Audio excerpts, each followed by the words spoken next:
the plant kingdom, I am taking today the pteridophytes. The name pteridophytes was used by Haeckel first of all. Haeckel. What it means? It means the plants with feather-like leaves. They are the first terrestrial plants to develop the vascular tissues, that is for conduction, xylem, phloem, and they are actually the seedless plants. They are spore producing vascular plants and are classified among tracheophytes also. Tracheophytes, and they are present at moist and shady places and sometimes on the sand also. Whenever you happen to visit any moist and shady places, you may come across certain plants with large feather-like leaves. What are these? These are ferns. That is a very common name, fern. Fern plant, ornamental plant. The pteridophytes are used as ornamental plants. मैंने भी अपने घर में लगाए हुए हैं. Of course, that is not their natural habitat. They can be used as medicinal plants also. And when they are growing on the slopes of the hills, they act as soil binders.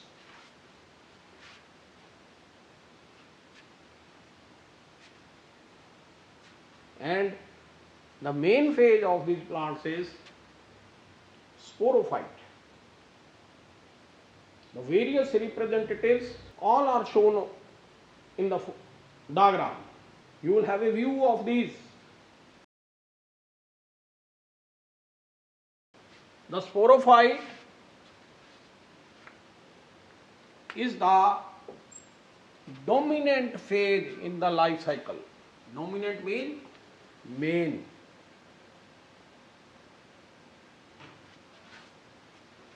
It is differentiated into root, stem and leaves and has vascular organization. The primary root is of short growth and soon it is replaced by the adventitious roots. As far as stem is concerned, these plants are herbaceous plants. The stem is soft, it is creeping, it is branched or unbranched, and in certain cases it is underground rhizome. Ferns के अंदर जो stem है वो underground rhizome है, and that point has already been taken in the morphology of flowering plants under the chapter stem. Underground unbranched stem of ferns, rhizome, वहां पर ये example दी गई हुई है. लीव्स, और हैक्कल ने तो फेदर लाइक लीव देख ली, लेकिन जब फर्दर स्टडी हुई तो कुछ ऐसे प्लांट्स भी मिले जिनके अंदर पत्तियां जो हैं वो बहुत बड़ी बड़ी नहीं हैं, फेदर लाइक नहीं हैं, लेकिन उनके दूसरे करैक्टर इस ग्रुप से मिलते हैं, इसलिए उनको टेरिडोफाइटा में डाला हुआ है. तो if we talk about the leaves at this stage, the plants may be with small leaves, microphylls, for example Selaginella, और the plants are with large size leaves. So, okay, you understand? Now we are to take up about the reproduction and the life cycle of pteridophytes. To repeat again, the pteridophytes have a main phase called as sporophyte.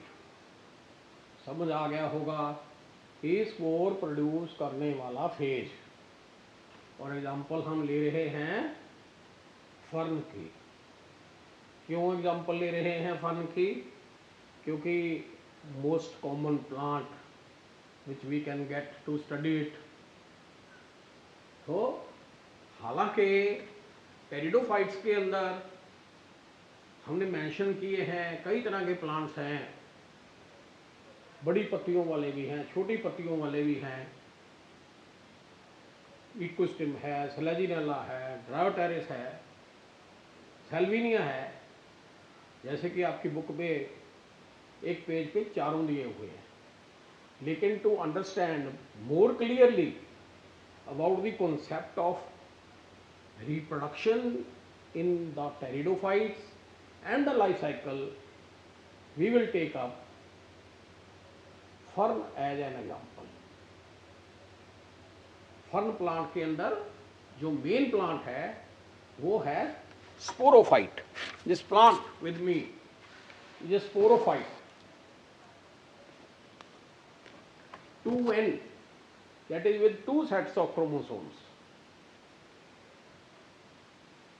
अब इस sporophyte में underground stem है, rhizome,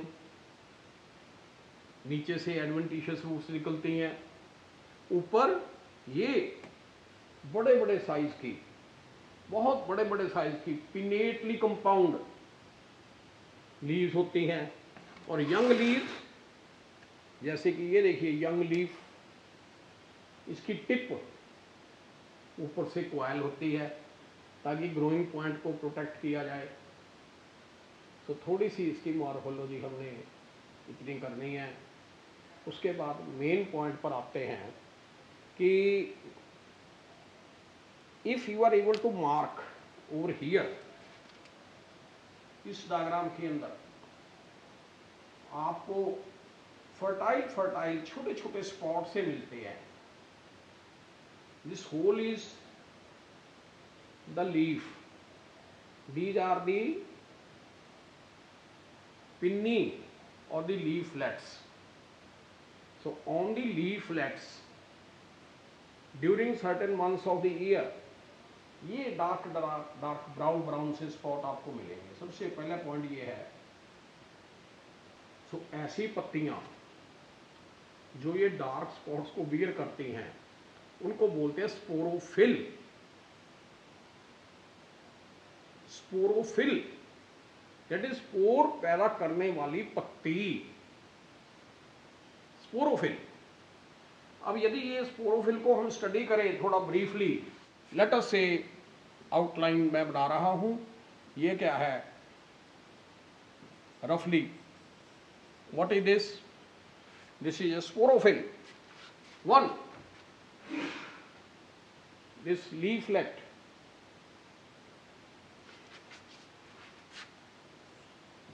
it has furcate type of venation, that is the vein endings are always 2.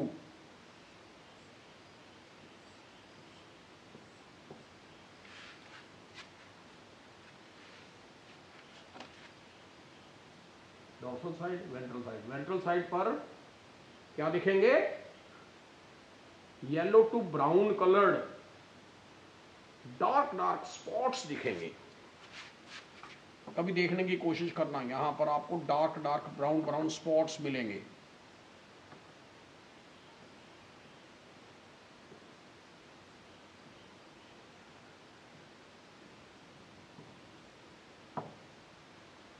What are these spots called as? Plural हो जाएगा सोराई, सोराई, और singular हो जाएगा source.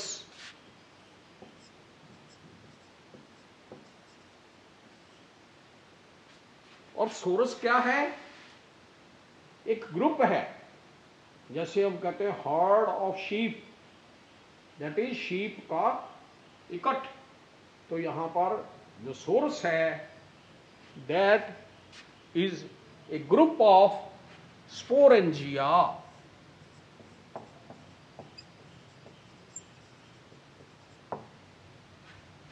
अब प्लांट क्या है 2n,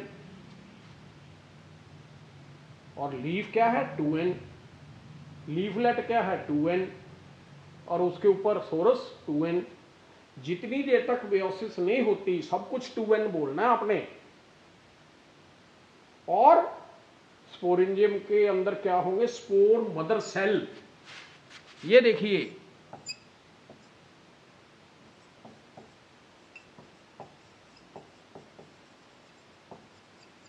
और स्पोर मदर सेल भी क्या है सर 2n। अब स्पोर मदर सेल के अंदर होती है मेयोसिस, फेज चेंज करने वाली स्टेज, दैट इज 2n से 1n कन्वर्ट कर देगी। और स्पोरेंजियम के अंदर क्या पैदा हो जाएंगे स्पोर।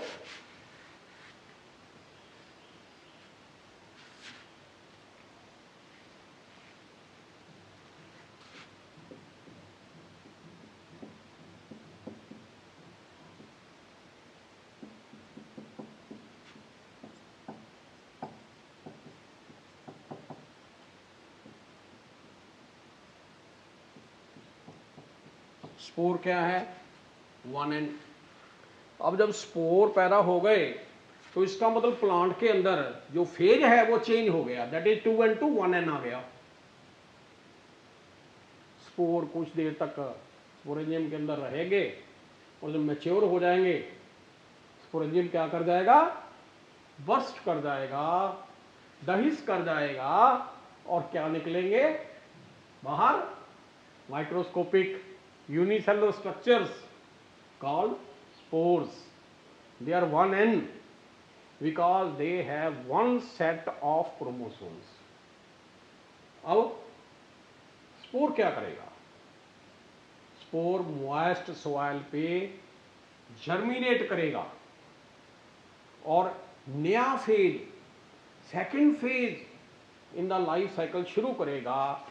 उस सेकेंड फेज को बोलते हैं गैमेटोफिटिक फेज, क्योंकि वो गैमीट बनाने वाला फेज है।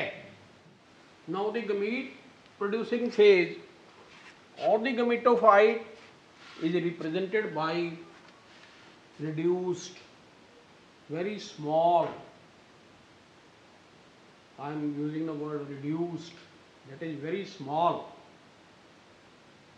जो स्पोरोफाइट है याद करो दैट वाज मेन फेज, अब ये है small phase gametophytic phase. Meiosis के बाद जब स्पोर बना, स्पोर स्पोरेंजियम से निकल गया और मॉइस्ट सॉइल पर उग गया to form this small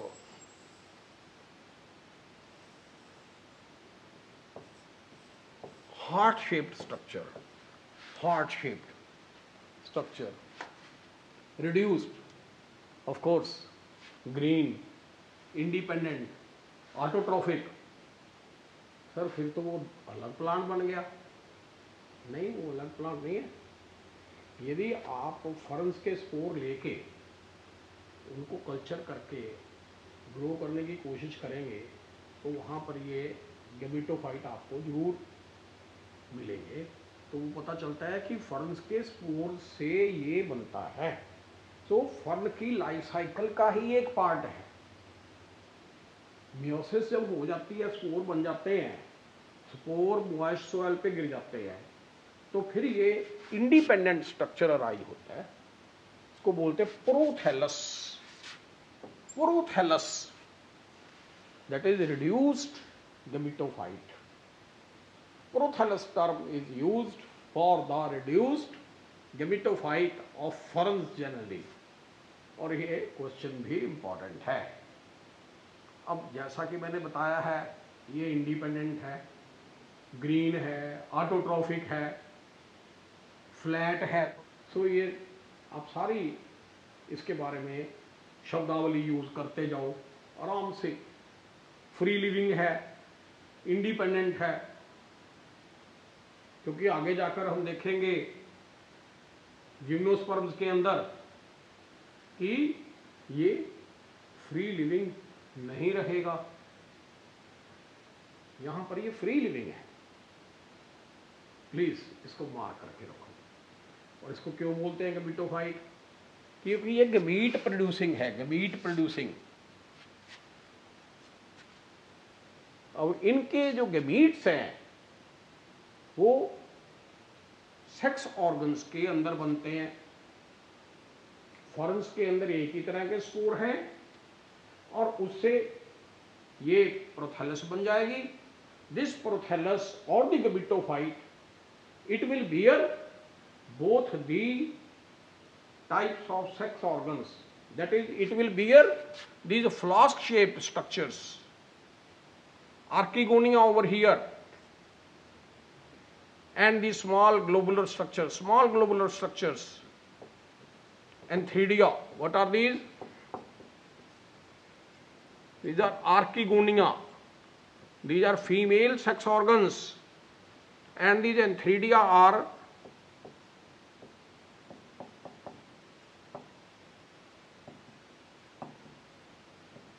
male sex organs. Antheridia will produce the multiflagellated sperms. Multiflagellated sperms, it means these sperms will swim to reach the archegonium. That is why these sperms are called antherozoids. And archegonium is a flask shaped structure like that of the bryophytes, लेकिन थोड़ा सा simple है, reduced है, and it will contain an egg cell or oosphere. Oosphere is one end and the antherozoid is also one end.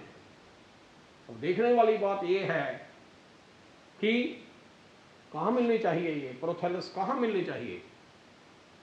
क्योंकि sir अभी आपने बताया है कि जो मेल गमीट्स हैं वो फ्लैजिलेटेड है, उनको स्विम करना है in a thin film of water.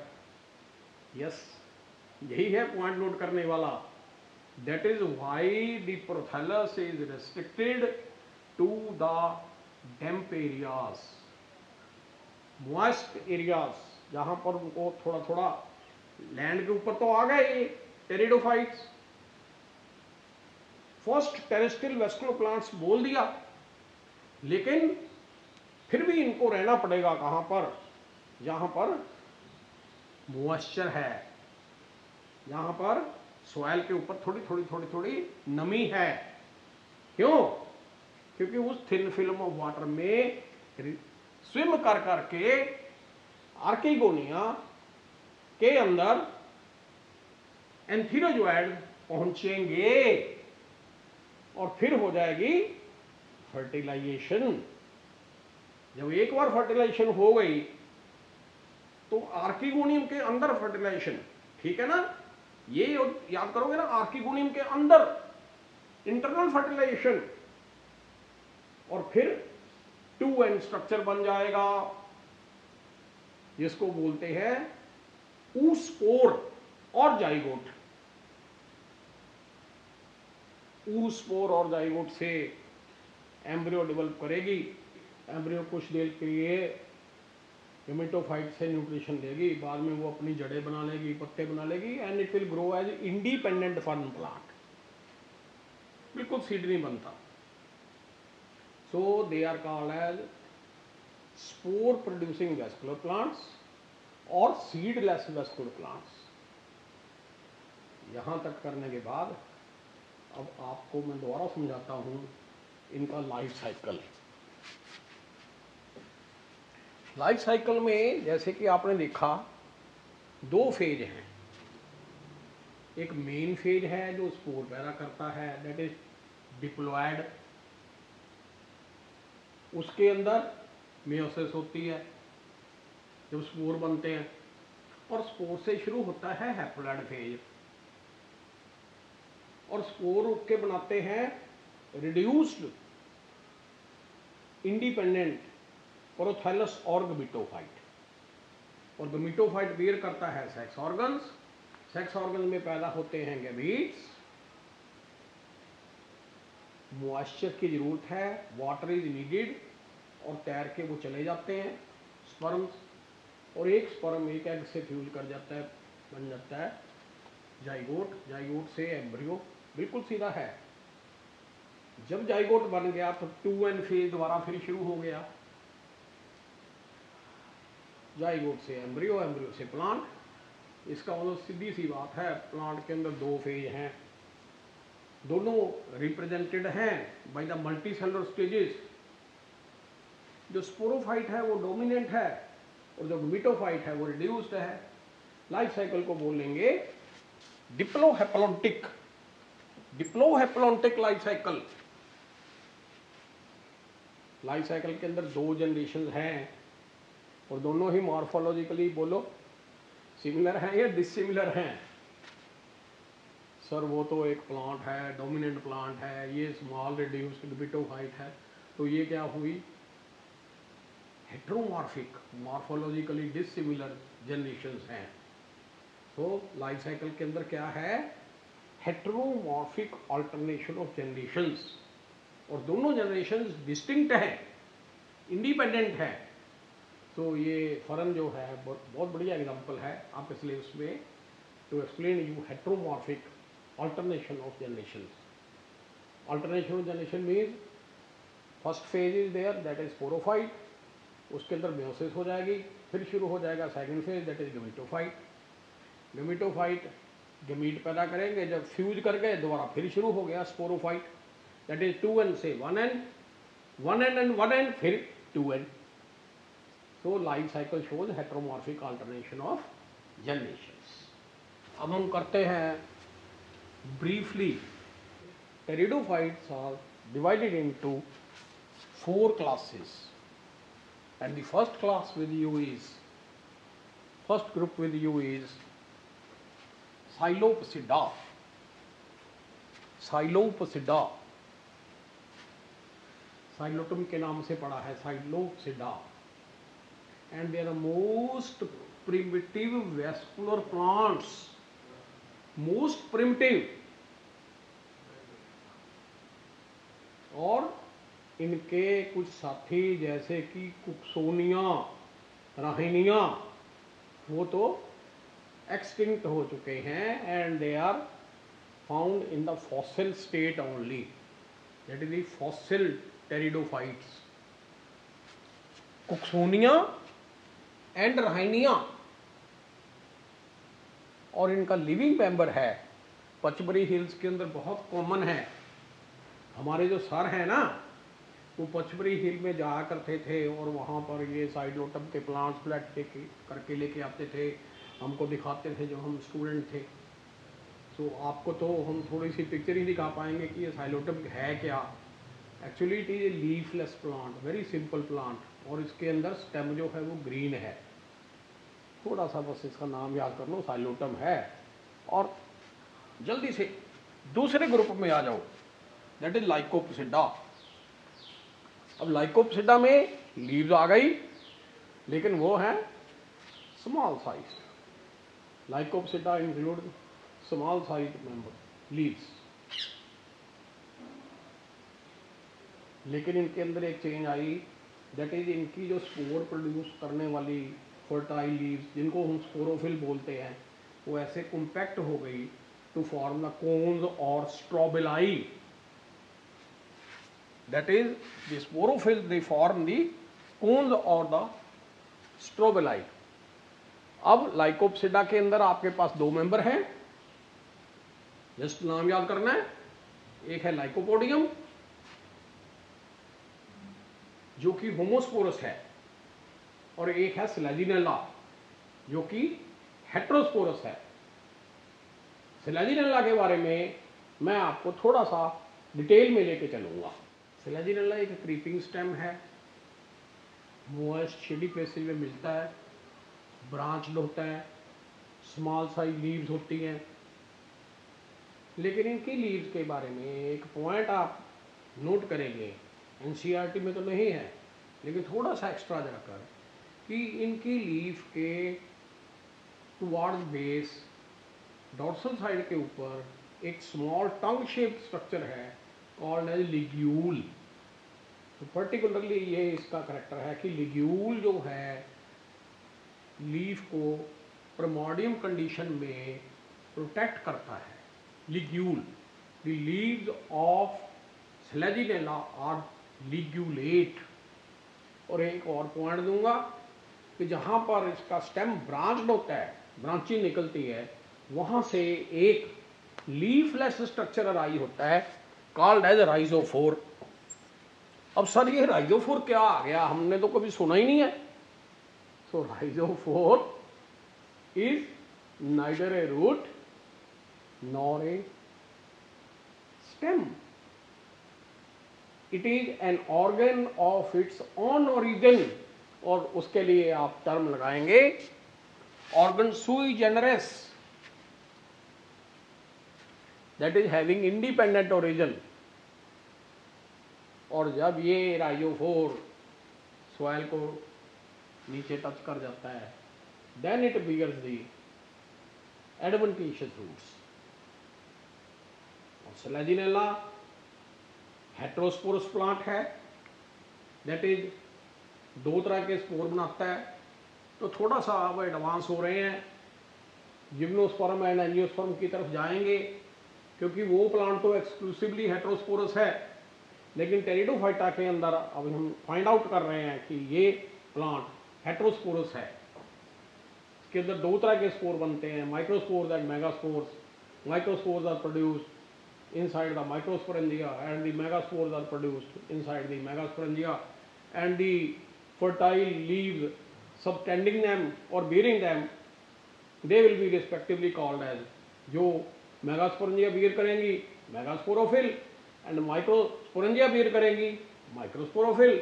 और ये इकट्ठी होकर जो स्पोरोफिल्स है वो क्या बनाएंगी, इस ग्रुप के अंदर पहले बताया है कि sporophylls are compactly arranged to form cones. The third group or the class is Sphenopsida।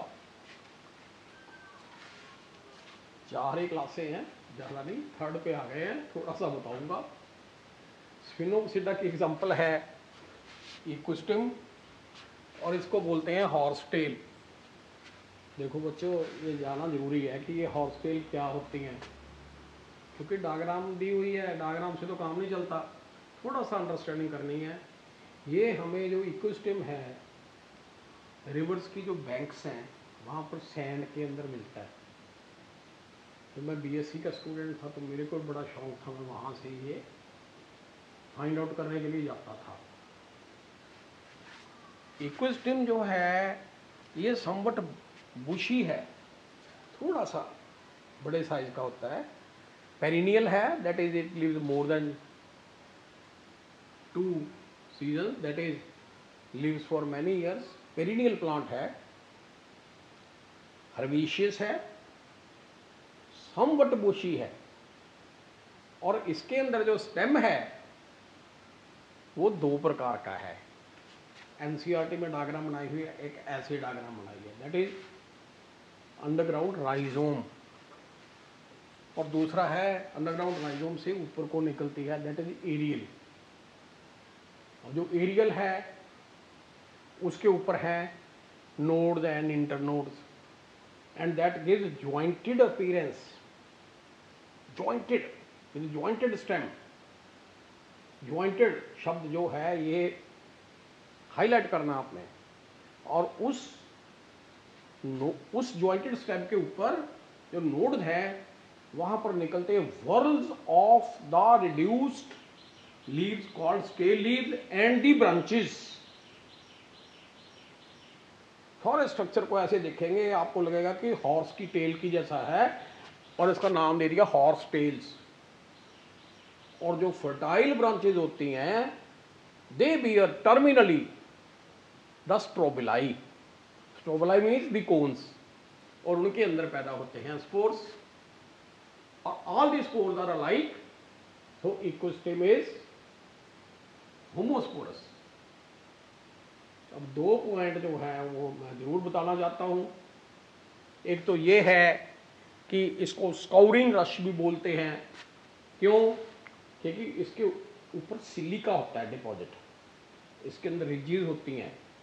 और पुराने ज़माने में अमेरिकन लोग जो हैं अपने यूटेंसिल्स को साफ़ करने के लिए, क्लीन करने के लिए इसको यूज़ करते थे, इसलिए इसको स्काउरिंग रश बोलते हैं। और दूसरा पॉइंट इनके बारे में एक और है कि आप ध्यान से देखेंगे, ज्यों-ज्यों हम प्लांट की ऊपर की तरफ जाते हैं त्यों-त्यों जो इंटरनोड हैं उनके बीच में डिस्टेंस जो है वो छोटा होता जा रहा है। पहले इंटरनोड बड़ी, फिर उससे छोटी, फिर उससे छोटी, फिर उससे छोटी। बहुत अजीब चीज़ है इसमें देखने के लिए।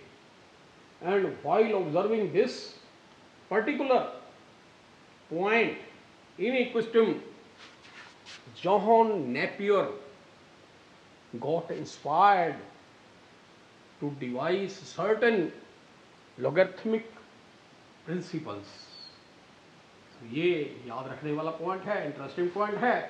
उसके बाद 4th क्लास आएगी। The 4th class of pteridophytes is Pteropsida, ferns most dominating among the pteridophytes. They have ornamental, large-sized, feather-like leaves. The stem is underground rhizome. Of course, in a few cases, it can be aerial, upright, and that is a tree fern. एक बार मैं सिक्किम गया, वहाँ मैंने tree fern देखा, Cyathea, very common there. वहाँ पर ये बहुत कॉमन मेरे को मिला plant, and I felt very much excited to see the tree ferns. पहले ऐसे होता था कि किताबों में पढ़ते थे कि भाई वैसे तो जो फर्न होते हैं उनका जो स्टेम है वो अंडरग्राउंड है, राइजोम है, बड़ी बड़ी पत्तियां होती हैं, लेकिन कुछ ट्री फर्न भी होते हैं। सो सिक्किम के अंदर मैं ट्री फर्न साइथिया को देख पाया। उसके बाद हमारा पॉइंट ये है कि ये कहाँ मिलते हैं। वैसे तो ये जो फर्न हैं हमें मॉइस्ट एंड शेडी प्लेसेस में ही मिलते हैं ज़्यादातर। जहाँ पर थोड़ा पानी जो है वो मिलता है इनको, वहाँ पर ये मॉइस्ट एंड शेडी प्लेसेस में मिलते हैं। लेकिन a few ferns, for example Marsilea, Salvinia, Azolla, ये एक्वेटिक भी हैं। अजोला के बारे में तो बहुत ज़्यादा चर्चा होगी। Of course it is the smallest pteridophyte, लेकिन इनके अंदर रहती हैं ब्लू ग्रीन अलगी और वहाँ वो नाइट्रोजन फिक्स करती हैं। And azolla in this way forms a potent nitrogen fixing system, particularly in the paddy fields. Bio fertiliser का काम करता है ये। और साल्विनिया के बारे में भी एक पॉइंट मैं जरूर मेंशन करूंगा। डल लेक ऑफ कश्मीर, कभी गए हो, शिकारे चलते हैं वहां, इसको सौरा ऑफ कश्मीर बोलते हैं। क्यों? क्योंकि डल लेक के अंदर ये बहुत ज़्यादा ग्रो करता है और वहाँ पर शिकारों को चलने के लिए वहाँ पर प्रॉब्लम क्रिएट करता है ये। लेकिन हमारे लिए ये इंटरेस्टिंग है to know that it is a water fern. अब रहा इनके रिप्रोडक्शन के बारे में, हम डिटेल में ऑलरेडी कर चुके हैं। And we have already seen that most of the ferns are homosporous, that is they produce spore of the same type, alike spores, and the spores are produced within the sporangia, and the sporangia are produced on the fertile leaves called sporophylls. So ferns homosporous होते हैं, लेकिन exceptions are always there in nature. Salvinia वगैरह जो है ये heterosporous है। इसके साथ क्लासिफिकेशन ऑफ टेरिडोफाइट्स खत्म होती है, लेकिन जाते जाते before I finish classification among the pteridophytes एक पॉइंट के बारे में मैं जरूर मेंशन करूंगा, that is Ophioglossum, that is aiders tongue fern. क्यों मेंशन कर रहा हूं? क्योंकि इसके अंदर पॉलीप्लाइडी होती है, क्रोमोसोम्स का नंबर मल्टीप्लाई करता जाता है, and it is 2n is equal to 1262, that is the maximum number. और इतना टॉपिक पढ़ने के बाद अब हम एक लास्ट में इंटरेस्टिंग टॉपिक करेंगे, that is seed habit in Selaginella. आप नाम सीड सुनकर ही बड़े हैरान होंगे, ये सारी ये सीड कहाँ से आ गया। आपने तो शुरू में कहा था कि ये सीडलेस वेस्कुलर प्लांट्स हैं, तो फिर सीड कहाँ से आ गया। Some plants like Selaginella, they have attempted to form the seed. No doubt they are not able to produce the true seeds, and that is called as a seed habit. एक यहाँ पर आपको नया शब्द सीखना है, that is seed habit. No true seeds are produced. यदि true seed बनते सेलेजिनेला में तो इसको हम शिफ्ट कर देते इन द जिम्नोस्पर्म्स, लेकिन यहां पर इसने अटेम्प्ट की है। कैसे? सीड बनाने के लिए सबसे जरूरी चीज है हेट्रोस्पोरी, दैट इज दो तरह के स्पोर बनाना। और सेलेजिनेला के अंदर जैसे मैंने बताया है, साल्विनिया के अंदर भी हम कर चुके हैं, दो तरह के स्पोर बनते हैं। छोटे स्पोर्स जो कि ज्यादा नंबर में बनते हैं, दे आर माइक्रोस्पोर्स, और बड़े साइज के स्पोर जो कि फ्यूअर नंबर में बनते हैं, दे आर मेगास्पोर्स। अब स्पोर जब बन गए तो गमीटोफिटिक फेज शुरू हो गया, ठीक है।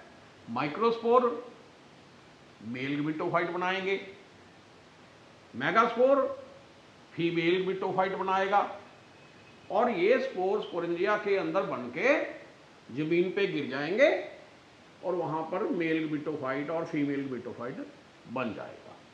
मेल गमीटोफाइट के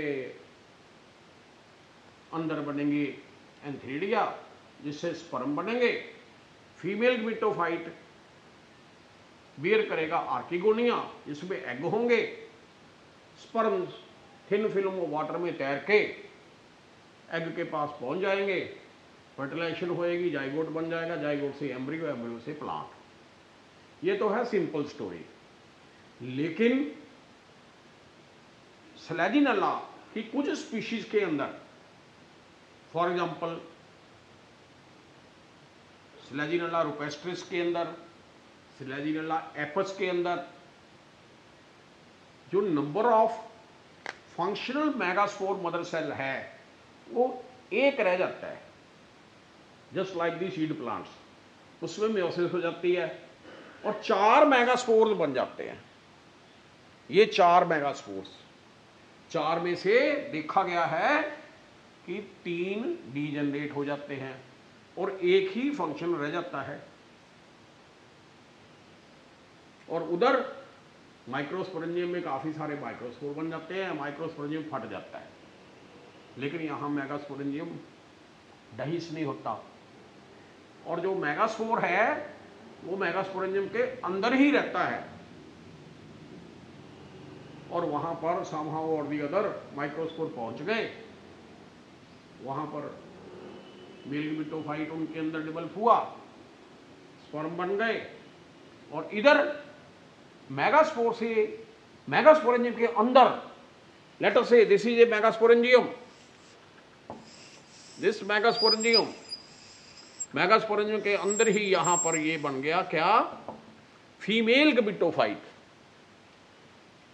फीमेल गमीटोफाइट के अंदर आर्किगोनिया, आर्किगोनिया के अंदर एग, और वहां अंदर ही हो गई fertilisation.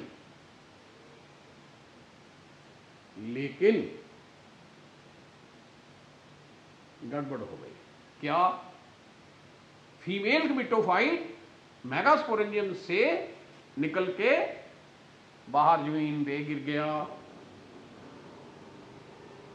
That is female gametophyte is retained on the parent sporophyte for some time only. यदि वो फीमेल गमीटोफाइट मेगास्पोरेंजियम के अंदर परमानेंटली रिटेन हो जाता, वहीं पर फर्टिलाइजेशन होने के बाद एम्ब्रियो बन जाती, और हम कह देते कि मेगास्पोरेंजियम किस में कन्वर्ट हो गया, बीज में कन्वर्ट हो गया। लेकिन अब तो बीज में कन्वर्ट नहीं हुआ, क्योंकि मेगास्पोरेंजियम डाइस कर गया और फीमेल गमीटोफाइट नीचे गिर गया। तो इस तरह से Selaginella has failed to produce the true seeds, what it shows an attempt, and what are the two main points for that? Number one, it shows heterospory. Number two, the female gametophyte is retained for some time on the parent sporophyte. दोबारा फिर repeat करता हूं कि यदि ये वहां permanently रहता और वहां पर एम्ब्रियो उसके अंदर रहती, तब मेगास्पोरेंजियम जो है वो पक जाता और उसको बीज बोल देते। बीज में है क्या, मेगास्पोरेंजियम है, उसके अंदर फीमेल गमीटोफाइट बन गया, उसके अंदर ही फर्टिलाइजेशन हो गई, जाइगोट बन गया, एम्ब्रियो बन गई, और मेगास्पोरेंजियम कन्वर्ट हो गया into a seed and that contains embryo. लेकिन यहाँ पर ऐसा कुछ भी नहीं है। यहाँ पर क्या है, हेटेरोस्पोरी, बहुत एडवांसमेंट है, एवोल्यूशनरी स्टेप है। दूसरा क्या कि फंक्शनल मेगास्पोर को अंदर ही रखा,